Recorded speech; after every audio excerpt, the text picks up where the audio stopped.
Hello students, welcome to free online maths classes. Today we will learn what is a linear equation, solving linear equation, some applications of linear equations, reducing equations to simpler form, solve questions from NCERT book. In the earlier classes we have come across several algebraic expressions and equations. पिछली कक्षाओं में हम कई बीजीय व्यंजकों और समीकरणों के बारे में पढ़ चुके हैं. Some examples of expressions are 5x, 2x minus 3, 3x plus y, 2x. Expression जिनको हम हिंदी में बीजीय व्यंजक भी बोलते हैं, अलजेब्रिक एक्सप्रेशंस, बीजीय व्यंजक. उनके कुछ उदाहरण हैं 5x, 2x नफी 3, 3x जमा y, 2x. तो जिनमें x जो है वेरिएबल है, चर है, उसका मान बदलता रहता है, और साथ में जैसे यहाँ नफी 3 है, 3 जो है कांस्टेंट है, अचर है, इसका मान स्थिर रहता है. तो इसको हम एक्सप्रेशन बोलते हैं, अलजेब्रिक एक्सप्रेशन है और हिंदी में बीजीय व्यंजक कहा जाता है. लेकिन कुछ समीकरणों के बारे में भी हमने पढ़ा था. Some examples of equations, these are 6x equal to 30, x square plus y square is equal to 25. तो ये जो समीकरण होते हैं इनमें बीच में इक्वलिटी का साइन होता है, बराबर का निशान है बीच में. 6x बराबर है 30, एक्स स्क्वायर जमा वाई स्क्वायर बराबर है 25. लेकिन बीजीय व्यंजकों में या एक्सप्रेशंस में ऐसा नहीं था. तो यहां आप देख रहे हैं कि 6x बराबर है 30 कैसी इक्वेशन है? लीनियर इक्वेशन है इन वन वेरिएबल x, जिसमें एक ही वेरिएबल x का यूज हुआ है. मतलब 6x एक रैखिक समीकरण है.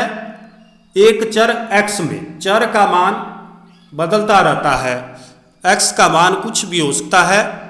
अननोन नंबर को, इस अननोन नंबर को हम बोलते हैं चर. ये हम डिटेल में पढ़ेंगे अभी आगे. और यह 30 जो है कांस्टेंट है, अचर पद है, जिसका मान स्थिर रहता है. तो यहाँ क्योंकि इसमें जो चर है उसकी बड़ी से बड़ी घात, x की बड़ी से बड़ी घात 1 है, जिसको हम इंग्लिश में बोलते हैं power of variable. Highest power of variable जो है 1 है. तो इसलिए इसको हम लीनियर इक्वेशन बोलते हैं. जिस समीकरण में बड़ी से बड़ी घात 1 होती है उसे हम लीनियर इक्वेशन या रैखिक समीकरण बोलते हैं. अब एक और उदाहरण लेते हैं. एक्स स्क्वायर जमा वाई स्क्वायर बराबर है 25 is not a linear equation in one variable. यह एक रैखिक समीकरण नहीं है, एक वेरिएबल में, एक चर में रैखिक समीकरण नहीं है, क्योंकि यहाँ चर की बड़ी से बड़ी घात, x की बड़ी से बड़ी घात भी 2 है, और दूसरी आप देख रहे हैं y की बड़ी से बड़ी घात 2 है. तो 1 से बड़ी है दोनों में. तो इसका अर्थ यह हुआ कि यह एक लीनियर इक्वेशन नहीं है. It is not a linear equation in one variable. और इसमें वेरिएबल भी 2 हैं, x और y. मतलब चर x और y हैं. और इसको हम बोलते हैं द्विघात समीकरण. घात 2 है, घात 1 वाले को बोला था रैखिक समीकरण या लीनियर इक्वेशन, घात 2 वाले को बोलते हैं द्विघात समीकरण या क्वाड्रेटिक इक्वेशन. अब हम कुछ उदाहरणों की सहायता से इसको समझते हैं. जैसे वेरिएबल्स जो चर हैं हमारे दैनिक जीवन में कैसे यूज होते हैं. variables in everyday life and linear equations.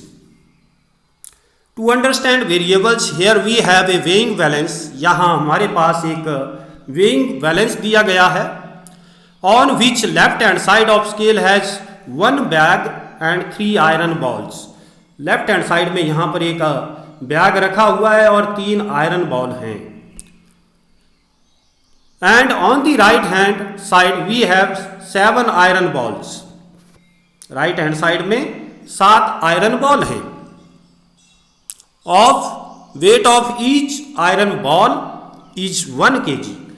अब इसमें इन सभी आयरन बॉल्स का वेट, प्रत्येक आयरन बॉल्स का वेट 1 किलोग्राम है.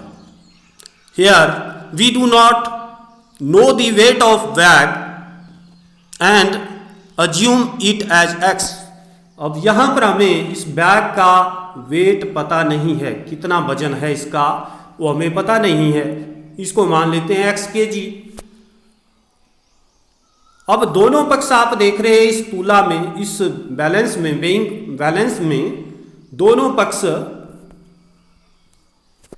बैलेंस्ड हैं. दोनों ओर जो वजन है बराबर है, स्केल से दिख रहा है. तो इसका अर्थ ये हुआ कि जो लेफ्ट हैंड साइड में वेट है, वजन है, वो किसके बराबर होगा? राइट हैंड साइड में जो वेट होगा उसके बराबर. तो लेफ्ट हैंड साइड में वेट आएगा, वजन आएगा इसका x kg प्लस 3 kg, जो कि राइट हैंड साइड के वेट के बराबर होगा 7 kg के बराबर. तो x अननोन था यहाँ पर, अननोन नंबर, और इसी अननोन नंबर को हम बोलते हैं वेरिएबल या चर, हिंदी में बोलते हैं चर.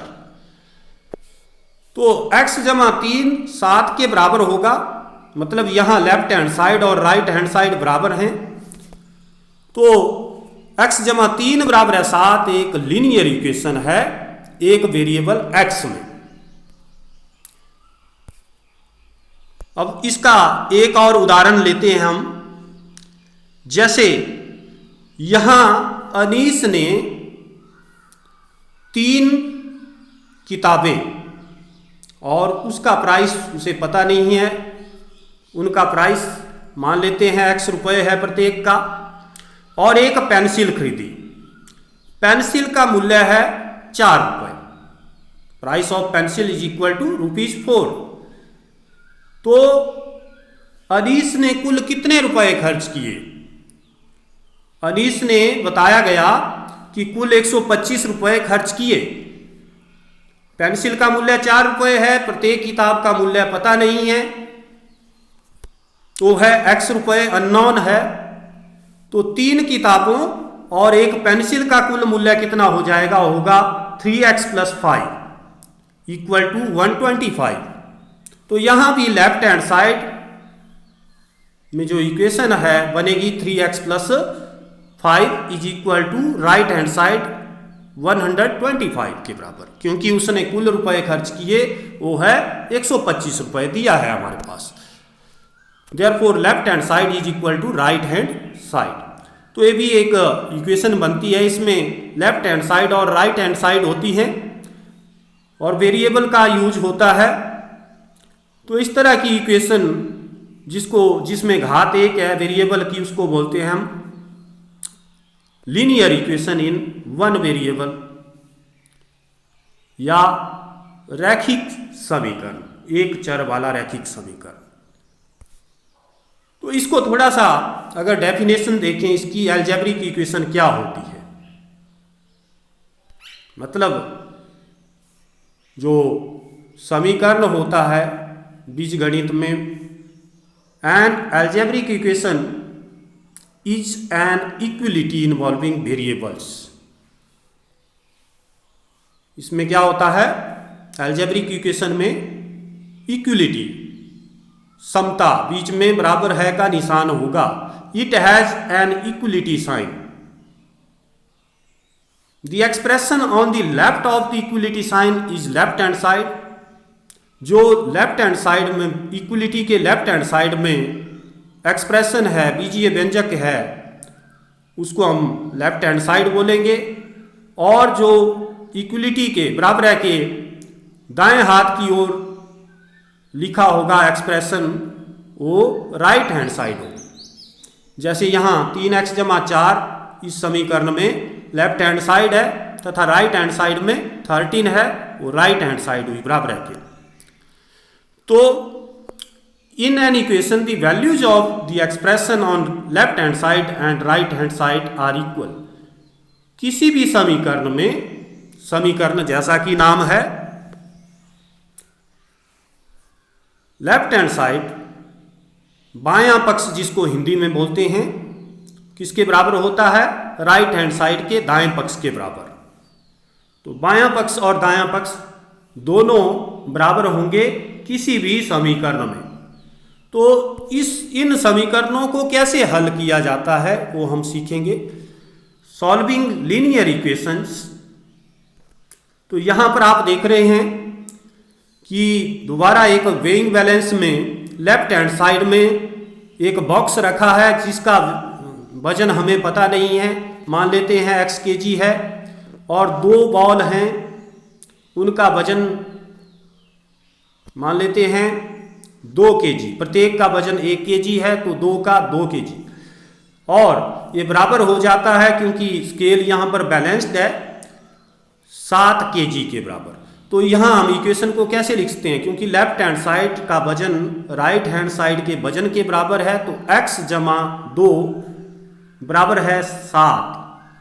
तो इसलिए इक्वेशन बन जाती है left hand side equal to right hand side x + 2 equal to 7। Since both sides are equal and we have to find the value of x for which both left hand side and right hand side are equal, we can find the value of x by eliminating 2 from left hand side as well as right hand side such that both sides still remains equal। अब हमें क्या करना है? यहाँ पर unknown number x का मान ज्ञात करना है। तो यहाँ पर समीकरण है x जमा 2 बराबर है 7। अननोन नंबर x को एक पक्ष में छोड़ना है हमने, 2 को यहाँ से एलिमिनेट करना है, मतलब 2 को यहाँ से हटाना है। अगर 2 यहाँ से हट गया तो हम क्या फाइंड आउट कर लेंगे? x का मान हम फाइंड आउट कर लेंगे। लेकिन 2 को कैसे हटाएंगे? ऐसा नहीं है कि 2 को यहाँ से घटा दिया एक पक्ष में, दूसरे पक्ष में भी, क्योंकि इक्वलिटी का साइन है, बीच में बराबर है का साइन है, इसलिए हमें दोनों पक्षों से 2 को कम करना होगा। तो इसको हम इस आकृति से समझते हैं। यहाँ से हमने 2 बॉल हटा दिए और दूसरे पक्ष से भी 2 बॉल हटा दिए हैं। तो यहाँ अब आप देख रहे हैं 2 यहाँ से घटा दिया हमने, x जमा 2 से 2 घटा दिया, यहाँ बच जाएगा केवल x, और यहाँ भी 7 से 2 घटा दिया, यहाँ बच जाएगा 5। तो यहाँ इसको हम इक्वेशन के रूप में ऐसे लिखते हैं और सॉल्व कर सकते हैं। x जमा 2 बराबर है 7। अब लेफ्ट हैंड साइड में भी -2 कर दिया, राइट हैंड साइड में भी -2 कर दिया, तो ये बन जाता है 2 से 2 कैंसिल हो जाएगा, x बराबर है 7 नफी 2 5। तो x मतलब लेफ्ट हैंड साइड अभी भी इक्वलिटी रही, क्योंकि जितना हमने लेफ्ट हैंड साइड में कम किया है 2, उतना ही राइट हैंड साइड से भी 2 कम किया है।